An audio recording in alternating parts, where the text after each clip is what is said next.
Everybody, welcome to Universal Man. I'm here with another episode of the Porn-Free FAQ series where I take common questions around quitting porn and rebooting your brain and what's the best way to go about it. And today we're going to be looking at how to work with an accountability partner. Accountability partners can be really, really helpful in the recovery process. Basically, it's someone that, holds you accountable, that you tell if you relapse, and then, you check in with them regularly, and maybe you can reach out to them in times that you're struggling and craving. It can be really tremendous to have this kind of support for you.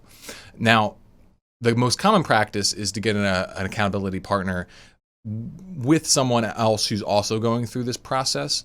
But if you aren't going to do that, if you're going to be picking someone who has maybe they don't have a porn problem or something like that, just make sure that they actually support you in this. Not everybody thinks using porn is a bad thing. Some people think it's actually a good thing. That person's probably not a good accountability partner for you. And also probably shouldn't be your spouse or significant other.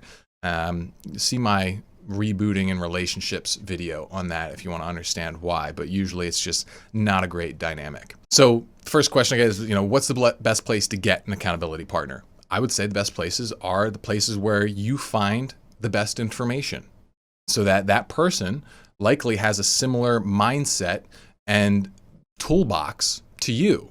So, if you're, a hardcore Buddhist and there's probably Buddhist habit change websites out there. Find someone on there, okay? But for guys following this, if you like my stuff, I would highly recommend my community, the Vanguard that I run through Patreon. There's a lot of guys in there. They serve as accountability partners for each other all the time. And, they are obviously all versed in my content. So if you think I've got a good approach, that's probably a great place for you.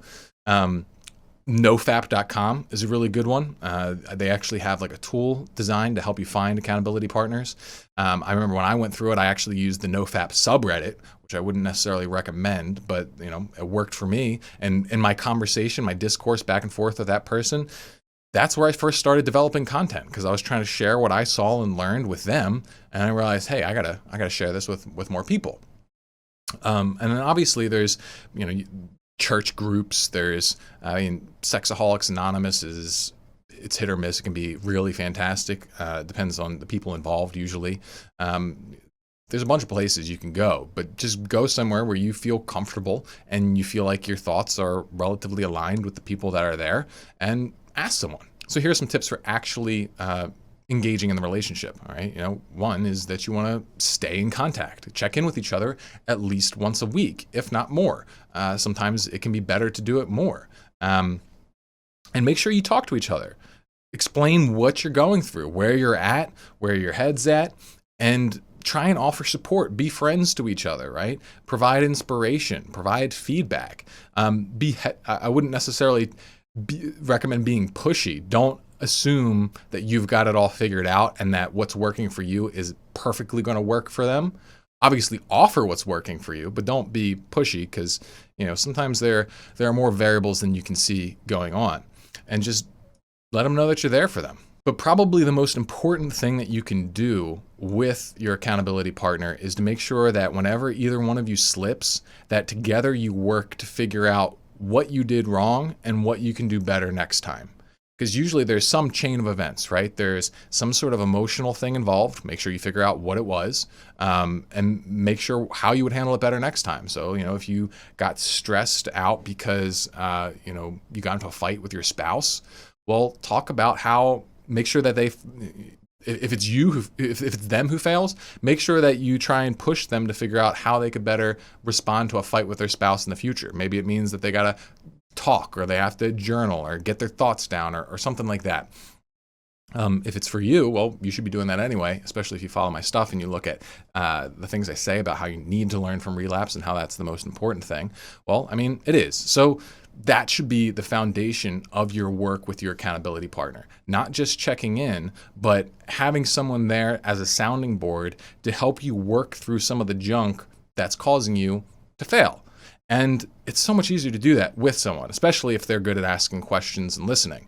So, I highly recommend getting an accountability partner. Obviously, sometimes this doesn't work out. And that's okay. Feel free to drop them. Feel free to move on. The internet's a huge place. You can find more people. And because some people, they just keep relapsing, they don't take it seriously, and you're honestly not going to be benefited from interacting with that person. To be honest, like, they might bring you down, they might be a bad influence. So if you notice that dynamic, well, just get out of the relationship. You don't owe them anything. So yeah, find someone who works for you. Go somewhere you think that'll work for you, and get clean, guys. You can do this, and doing it as a team is one of the best ways to approach this. If you're ready to kick your porn habit and start thriving in real life rather than living in a fantasy, then check out my free Reboot Regimen Guide by clicking the link in the description. In it, I'll teach you the system of simple lifestyle and habit shifts that I've used to help thousands of guys quit porn and transform their lives. Also, if you want to see more content like this, then you just need to press 2 buttons, the subscribe button and then the bell button to turn on notifications. And if you could leave a like while you're at it, I'd really appreciate it.